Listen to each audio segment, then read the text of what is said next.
में घर पे पहुंच गए, इससे ज्यादा मेरे हिसाब से कोई खुशी घर वालों के लिए भी नहीं होगी। यस सर, वो तो है। तो अब आपके जिंदगी में कोई एडवेंचर आया वो तो वो बताओ, ये उसके लिए ज्यादा इंटरेस्टेड है। अच्छा, प्री मेरा बहुत अच्छा गया, मेंटली एकदम स्टेबल थी।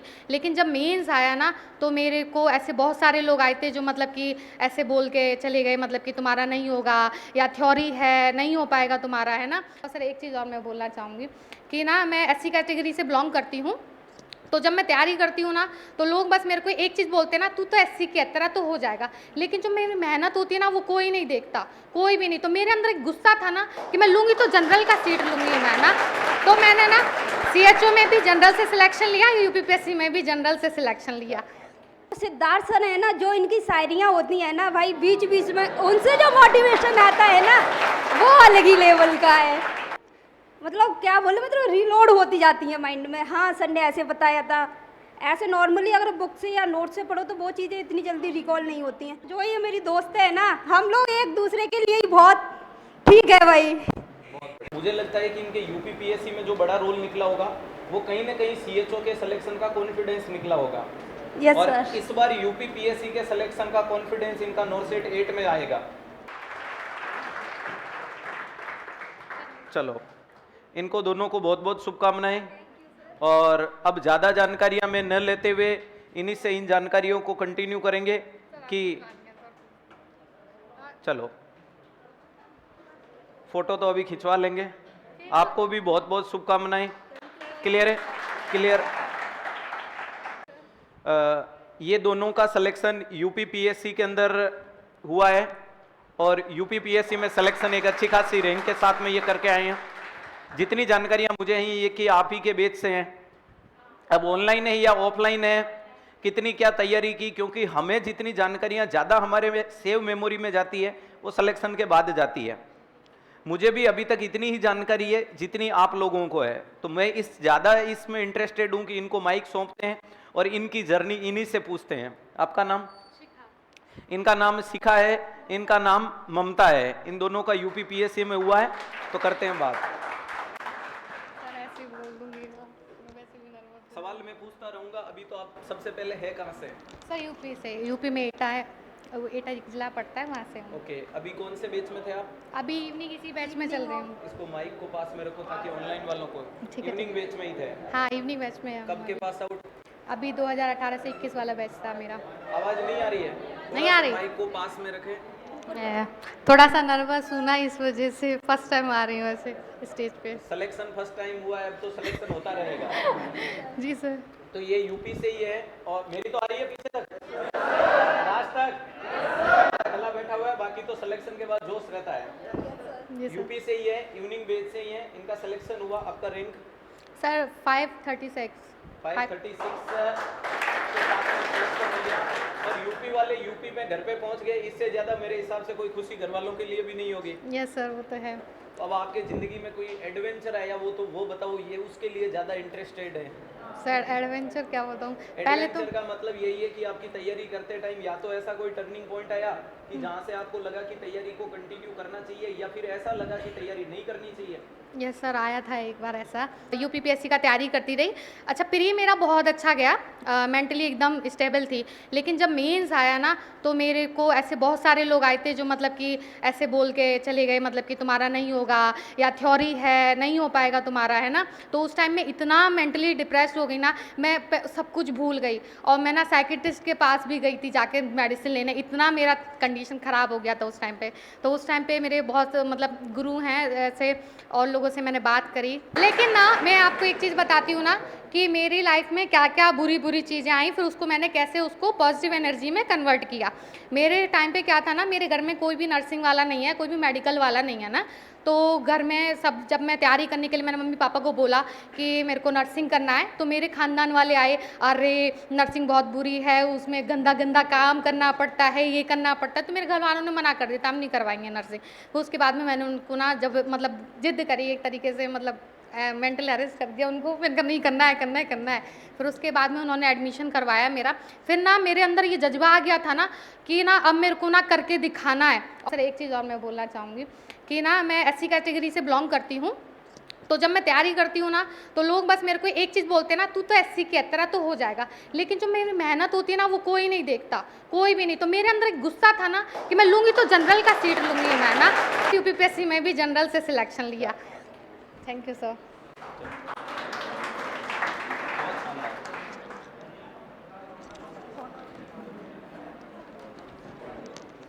मेरा नाम ममता है, मैं आगरा ज़िले से ही हूँ। जैसे कि हम लोग दोनों सेम फर्स्ट डे जब से नर्सिंग में आए थे, दोनों साथ में ही थे। उसके बाद सेम हम रूममेट थे, उसके बाद सेम दोनों ने मेहनत की। बस वही है कि एक टाइम में ये चीज़ होनी चाहिए कि एक आपके साथ दोस्त अच्छा होना चाहिए, जिससे कि आपको एक गुरु भी अच्छे मिल सकते हैं, और आपका जो हेल्दी एनवायरनमेंट होता है ना, वो ये चीज़ें बहुत ज़्यादा इफेक्ट करता है। जैसे कि हम दोनों को भी लोग बोलते थे कि ऐसा नहीं है, इन लोगों ने अभी ये चीज़ पास कर लिया, अब ये आगे नहीं जा पाएंगे। हम लोगों ने जस्ट 4 दिन बाद ही, जैसे ही हम लोगों का जीएनएम कंप्लीट हुआ, हम अपना बैग उठा के हम लोग इधर आ गए थे कोचिंग के लिए। बाकी का ये है कि हमें इतनी स्टेबिलिटी कहीं से मिलती नहीं थी, लेकिन हाँ, जो सिद्धार्थ सर है ना, जो इनकी शायरियाँ होती हैं ना भाई, बीच बीच में उनसे जो मोटिवेशन आता है ना, वो अलग ही लेवल का है। सर हम कितना भी पढ़ ले, कुछ भी कर ले, लेकिन जो एकदम डाउन हो जाता है, अब नहीं होगा। लेकिन सर मैंने क्या कर रखा है कि आपकी जो शायरियाँ हैं ना, वो कट करके ना एक उसमें ही लगा रखी हैं। जैसे ही थोड़ा डाउन हुआ, मैं उन्हें चला लेती हूँ सर उसके बाद जो जोश आता है ना, वो सर अलग ही लेवल का है। सर प्लीज़ एक शायरी। अभी आप बोलते रहे। तो यही है कि यूपीपीएससी नहीं सर, अभी तो हमें नॉर्थ सेट चाहिए। उसके लिए हम सितंबर में सर एलिजिबल है। डेफिनेटली पक्का नॉर्थ सेट भी निकलेगा सर, सितंबर वाला देंगे आप हम लोगों के। इनसे कोई सवाल?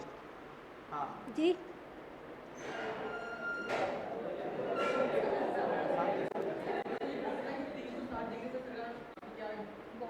बहुत ज़्यादा सर का जो 360 डिग्री है ना, उसे तो वही है, डेली लेते रहो, बाकी का वीक में 2 बार उसे पीछे पीछे बार बार रिवाइज करते रहो, उससे तो बहुत ही ज़्यादा। बाकी का जो एमसीक्यू वगैरह होते हैं ना, तो अपने आप वो चीज़ें जैसे ही आता है ना सामने एमसीक्यू, वो अपने आप चीज़ें मतलब क्या बोले, मतलब रीलोड होती जाती हैं माइंड में। हाँ सर ने ऐसे बताया था, ऐसे नॉर्मली अगर बुक से या नोट से पढ़ो तो वो चीज़ें इतनी जल्दी रिकॉल नहीं होती हैं। सर की हम लोग 3rd ईयर से देख रहे हैं, 2021 में था हमारा 3rd ईयर, जब से हम कंटिन्यू सर की क्लासेस ले रहे हैं 360। और बाकी का सर जो भी स्पेशल बैच चलाते हैं, जैसे CHO या यूपीपीएससी सर, उसे भी लेते हैं हम लोग। डेली कितने घंटे पढ़ाई का रहता था? सर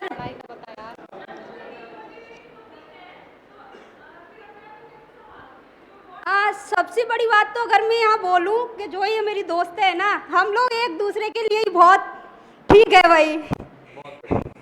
तो आप लोगों को भी जीवन में एक ऐसा दोस्त जरूर रखना है कि जो आपको पढ़ाई में मदद करे, पॉजिटिव एस्पेक्ट में मदद करे, और जिसके माध्यम से आप अपने सिलेक्शन को टारगेट कर सको। ठीक है, डिस्ट्रैक्ट करने वाले दोस्तों से थोड़े दिन के लिए क्या हो जाना, हट जाना है। यस सर, बिल्कुल। 2 दोस्त एक साथ खड़े हो पाओगे। यस और सर। किसी का कोई सवाल? और किसी के कोई क्वेश्चन प्रैक्टिस करने के लिए कितनी किताबें काम में ली थी और कौन कौन सी ली थी, ये बता दो। सर PR यादव की थी। बाकी का सर जो आपका MCQ बैच लगा था ना, उसके यूपीपीएससी के लिए MCQ वाला लिया था, और आपकी थ्योरी का भी लिया था सर। थोड़ा सा टारगेट हाई भी किया था। चलो बढ़िया। तो इन्होंने PR टारगेट के क्वेश्चन प्रैक्टिस के सारे अपने सिलेक्शन को बेड़ा पार लगाया। नहीं तो डेम्स परिवार की तरफ से आपको बहुत बहुत शुभकामनाएं। अच्छा लगा, आप लोग ऐसे ही सिलेक्शन निकाल के यहाँ आते रहें। और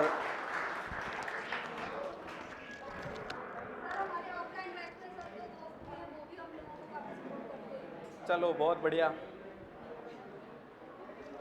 कोशिश करना कि अगली बार रिजल्ट आए तो आप लोग वहां नहीं, यहाँ रहो, और आपके जो जूनियर हैं वो आपके लिए वहां तालियां बजाए। ऐसी उम्मीद है और पक्का आएगा, क्योंकि सिलेक्शन एक्चुअल में मेहनत करने से निकलता है। सबसे पहली इंपॉर्टेंट चीज है, हर एक बंदे के अलग अलग लैंडमार्क्स होते हैं। आपको कभी भी किसी भी उस लैंडमार्क को नहीं छूना है जो किसी और के लिए बना हुआ है, फर्स्ट ऑफ ऑल। दूसरी इंपॉर्टेंट चीज है, सबके लैंडमार्क्स में सिलेक्शन में जो कॉमन चीज है वो है मेहनत। मैं अपने भाई को हमेशा एक चीज बोलता था, और वो चीज ये है कि मैं ज्ञान देने में शुरू से ही थोड़ा यूं खुद को मानता था कि फ्री में ज्ञान देना मैं सीख रहा था। दरअसल बात 8वीं 10वीं के अंदर की भी ऐसी थी कि मैं उस टाइम भी खुद को मोटिवेशनल स्पीकर समझता था, तो सामने वाले को मोटिवेट करता था। मैं उसको बोलता था कि यार जिंदगी में सिलेक्शन के दो क्राइटेरियाज हैं, एक होता है बाई लक, एक होता है बाई मेहनत।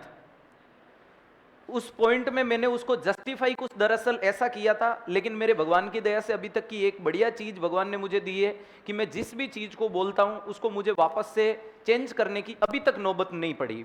इवन देन आगे फ्यूचर में पड़ जाए मैं नहीं कह सकता, यानी ऐसा नहीं है कि मैं कुछ समय स्टेटमेंट बोलूं और उसके बाद मुझे चेंज कर दे, ये भगवान ने पहले से दिया है।